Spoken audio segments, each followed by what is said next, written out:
This is Tom Dillon, the Lifetime Liberal, and today is Sunday, June 11th, 2023. The title of this rant is From Russia Without Love. Their only hope now is that Republicans get the presidency in 2025. So there is a counteroffensive going on. It's just at its beginning stages. It could take months before it is fully implemented, and the hope is they'll drive Russia completely out. But it's also a clear indication that they still need more offensive weapons because they need to crush Russia. Now, with Russia destroying that dam last week, a clear indication is that they cannot win. They know they can't win, so they have to sabotage every single thing that they possibly can.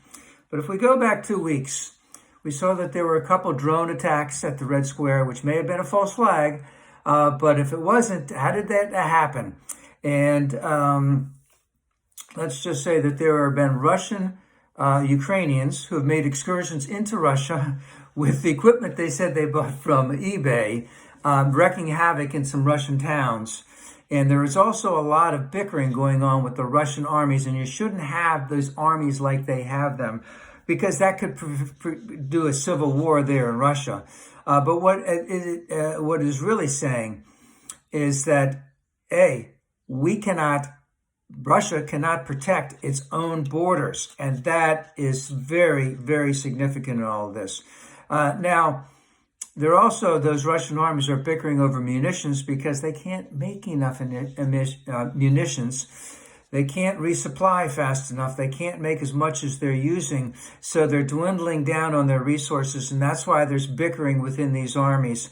And it is going to get worse. And of course, we need to continue to increase the sanctions to keep this going, because right now the Russian economy is not going good. The ruble is at its lowest point compared to the dollar. Their spending on the war has increased dramatically this year, while their revenues have decreased this year. And it's all going to be taking a toll on them. This will be a pariah state for a number of years. Now, one of the reasons that needs to happen is that the Ukrainians know that even though they don't have the firepower that they need or the defensive stuff that they need to take it to Russia. They need to take it now, because they're very aware that in 2024 there is an election. And if Republicans get elected to the presidency, there's a good chance that that funding for all of this will drop. So they need to go onward. They need to continue to fight hard. There needs to be no surrender, and there has to be, let's just say, a total annihilation of the Russian army.